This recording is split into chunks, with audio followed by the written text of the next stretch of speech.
Interview అంటే బాగా tension అవుతుంది కదా, ఎస్పెషల్లీ ఇంగ్లీష్ లో మాట్లాడాలి అంటే ఇంకా యాంగ్జైటీ డబుల్ అయిపోతుంది. కానీ చెప్పాలంటే ఇంగ్లీష్ లో ఫ్లూయెంట్ గా లేకపోతే జాబ్ దొరకదు అని రూల్ ఏమీ లేదు. Let's clear the myth today. ఒక రియల్ లైఫ్ మెసేజ్ అనేది ఇప్పుడు చదువుతాను. ఒక ఫ్రెషర్ నాకు మెసేజ్ పెట్టాడు అనమాట. అన్న, ఇంటర్వ్యూకి ప్రిపేర్ అవుతున్నా, బట్ ఇంగ్లీష్ లో మాట్లాడడం కష్టంగా ఉంది, నాకు కాన్ఫిడెన్స్ లేదు, ఇంటర్వ్యూలో పానిక్ అవుతున్నా అని పెట్టేసి. అలాంటి సిచ్యువేషన్ చాలా మంది అయితే ఫేస్ చేస్తూ ఉంటారు. బట్ మైండ్ లో క్లారిటీ ఉండాలి. రిక్రూటర్స్ కి మీరు షేక్స్పియర్ లాగా మాట్లాడాలి అనే ఎక్స్పెక్టేషన్ ఏమో ఉండదు అనమాట. వాళ్ళకి కావాల్సింది కాన్ఫిడెన్స్, క్లారిటీ అండ్ కనెక్షన్. అది ఈవెన్ సింపుల్ ఇంగ్లీష్ లో అయినా పర్లేదు అనమాట. సో ఇంకా కొంచెం డీప్ గా వెళ్దాం. First prepare smart, prepare sharp. ఇంటర్వ్యూలో ఇంప్రెస్ చేయాలి అంటే ప్రిపరేషన్ ర్యాండమ్ గా కాకుండా స్ట్రక్చర్ గా ఉండాలి. చాలా మంది బుక్ ఓపెన్ చేసి టాప్ 10 క్వశ్చన్ చదువుతారు. బట్ రిక్రూటర్ కి ఇంపార్టెంట్ ఏంటి అంటే ఈ పర్సన్ ప్రిపేర్ అయ్యాడు, రోల్ ని సీరియస్ గా తీసుకున్నాడు అనే ఫీలింగ్ రావాలి. ఎగ్జాంపుల్, మీరు సెల్ఫ్ ఇంట్రడక్షన్ అన్నప్పుడు ఐఎమ్ హార్డ్ వర్కింగ్, ప్యాషనెట్ చెప్తారు. అలా కాకుండా ఇలా చెప్పండి,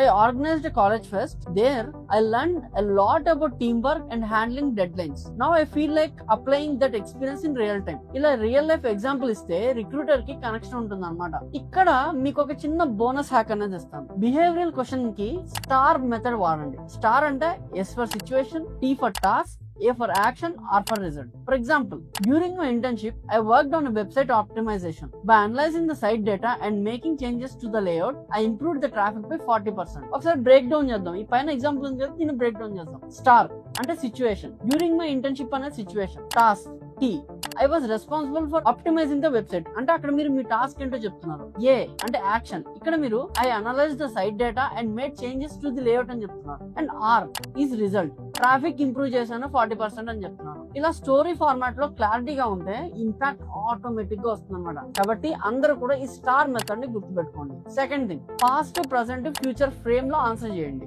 అంటే ఆన్సర్స్ అనేవి స్ట్రక్చర్ లో ఉండాలి. చాలా మంది డైరెక్ట్లీ ప్రెసెంట్ లో స్టార్ట్ చేస్తారు, బట్ స్మాల్ బ్యాక్గ్రౌండ్ ఇవ్వడంతో ఆన్సర్ మీనింగ్ఫుల్ గా అవుతుంది అనమాట. For example, I come from a small town, even though there wasn't much tech resources there, I learn basics of HTML, CSS by watching YouTube videos at CyberCave. Now I have completed full stack course on XYZ platform and I am working on the practical projects. దీన్ని మనం ఇప్పుడు break down చేద్దాం. ఈ పైన sentence ఉంది కదా, మీకు కనిపిస్తుంది, దాన్ని ఇప్పుడు మనం బ్రేక్ డౌన్ చేద్దాం. పాస్ట్, ఇక్కడ పాస్ట్ ఏంటి? I come from a small town, even though there weren't much tech resources there, I learn the basics of HTML, CSS by watching YouTube videos at CyberCave. మీ background face చేసిన challenges and self learning capabilities ని ఇక్కడ మీరు చూపిస్తున్నారు. Present, now I have completed full stack course on XYZ platform. ఇప్పుడు మీరు ఎక్కడ ఉన్నారు, మీ లెర్నింగ్ స్టేజ్ ఏంటి అండ్ క్వాలిఫికేషన్స్ ఏంటి అనేది ఇక్కడ మీరు చెప్తున్నారు. అండ్ ఫ్యూచర్ కి వస్తే I'm working on practical projects, me forward movement ని చూపిస్తుంది అనమాట. ఇది స్కిల్స్ ని ప్రాక్టికల్ గా ఎలా అప్లై చేయాలో నేర్చుకుంటున్నాను, గ్రోత్ పొటెన్షియల్ చూపిస్తున్నాను అన్నట్టు ఉంటుంది ఈ లైన్. ఇలా చెప్పడంతో growth mind set and self learning capabilities కనిపిస్తాయి అనమాట. ఇంకా move 3, slow talk equal to clear talk. Fast గా, రష్డ్ గా మాట్లాడడం అంటే కాన్ఫిడెంట్ కాదు, అది ఒక నర్వస్నెస్, అన్ప్రిపేర్డ్ ఫీలింగ్ వస్తుంది అనమాట ఇంటర్వ్యూయర్ కి. ఇంటర్వ్యూలో 10% స్లోగా మాట్లాడండి. షార్ట్ సెంటెన్సెస్ వాడండి. ప్రతి సెంటెన్స్ తర్వాత స్మాల్ పాజ్ అనేది ఇవ్వండి. ఇక్కడ కూడా ఇంకో example, instead of I'm proficient in working collaboratively in dynamic team environments అనే బదులు just say I'm interested in team work. When everyone collaborates in a team, the work gets completed quickly. I enjoy actively contributing as a team member అని చెప్పండి. చక్కగా, clear గా, ఈజీగా అర్థమయ్యేది మాత్రం impactful గా ఉంటుంది. అదే రష్ గా చెప్తే అవతలవాడు వీడు నర్వస్నెస్ ఫీల్ అవుతున్నాడు అనే ఇంపాక్ట్ వెళ్ళిపోతుంది అనమాట. ఫుల్ ఇంగ్లీష్ లో ఓవర్ కాంప్లెక్స్ అండ్ కన్ఫ్యూజింగ్ గా చెప్పడం అన్నెసెసరీ ప్రెషర్ క్రియేట్ చేస్తుంది మీ మీద. సో అలాంటిది అయితే కూడా మీరు ఇగ్నోర్ చేసేయండి. తర్వాత 4th పాయింట్ వచ్చేసి థింకర్స్ వర్డ్స్ వాడండి. ఇంటర్వ్యూలో క్వశ్చన్స్ వచ్చి ఇన్స్టంట్ ఆన్సర్స్ రాకపోయినా పర్వాలేదు, సైలెంట్ గా ఉండకుండా ఇలా చెప్పండి, that's a good question, can I take 2 seconds to think, let me take a moment to think. ఇలాంటి ఫ్రేసెస్ వాడితే రిక్రూటర్ కి ఏం ఇండికేట్ అవుతుంది అంటే ఈ పర్సన్ పానిక్ కాకుండా కామ్ గా సిచ్యువేషన్ ని హ్యాండిల్ చేయగలిగాడు, థింకింగ్ ప్రాసెస్ మెచ్యూర్ గా ఉంది, క్లారిటీతో ఆన్సర్ చేయగలరు అనే ఒక ఇంపాక్ట్ అనేది వెళ్తుంది. సో క్లారిటీతో ఆన్సర్ చేయడం ఇంపార్టెంట్, నాట్ స్పీడ్. ఇక్కడ ఎంత ఫాస్ట్ గా చెప్పారు అనే దానికంటే ఎంత క్లారిటీగా ఉన్నారు అనేది ఇంపార్టెంట్. ఇంకా 5 వచ్చేసి బాడీ లాంగ్వేజ్ లో కాన్ఫిడెన్స్. ఫస్ట్ 20 seconds లో ఇంప్రెషన్ ఫామ్ అయిపోతుంది అనమాట మీ మీద. So me eye contact maintain చేయండి, హ్యాండ్స్ కామ్ గా ఉంచండి, స్మైల్ న్యాచురల్ గా ఉంచండి,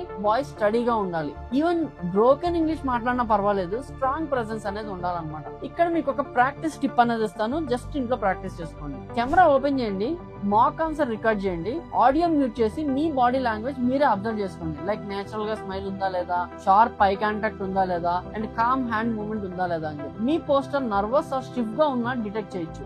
మీరు ఇంటర్వ్యూలో ఆన్సర్ ఇచ్చేటప్పుడు మీ బాడీ లాంగ్వేజ్ ఎలా ఉందో చూసుకోవచ్చు అనమాట ఇలా చేస్తే. అండ్ మీకు ఇక్కడ ఒక ప్రాక్టికల్ హ్యాక్ కూడా ఇస్తాను. ఏంటి అంటే డైలీ 1 క్వశ్చన్ ని సెలెక్ట్ చేసి ఆన్సర్ రికార్డ్ చేయండి. Day 1 tell me about yourself ని ఆన్సర్ రికార్డ్ చేయండి. Day 2 స్ట్రెంగ్త్స్ ని రికార్డ్ చేయండి. Day 3 వీక్నెస్ రికార్డ్ చేయండి. Day 4 why should we hire you record చేయండి. Day 5 domain specific questions record చేయండి. ఆ రికార్డ్ చేసిన వీడియోని చూడండి, మిస్టేక్స్ ఐడెంటిఫై చేయండి, నెక్స్ట్ డే ఇంప్రూవ్ చేయండి. ఇలా 5 days లో మీరు విజిబుల్ ట్రాన్స్ఫర్మేషన్ చూస్తారనమాట. అండ్ ఫైనల్ గా వచ్చేసి మనకి పర్ఫెక్ట్ ఇంగ్లీష్ అవసరం కాదు, ఇక్కడ క్లియర్ అండ్ సింపుల్ క్లారిటీతో మాట్లాడడం అనేది important. Calm and composed mind maintain చేయడం important. And strong visible confidence build చేయడం అనేది చాలా చాలా ఇంపార్టెంట్. నెక్స్ట్ ఇంటర్వ్యూలో ఫ్యాన్సీ కాంప్లికేటెడ్ వర్డ్స్ వాడకుండా simple, structured, confident and clear గా మాట్లాడండి. ఇంటర్వ్యూ క్రాక్ చేసేయండి. మీ కృష్ణ సైనింగ్ ఆఫ్.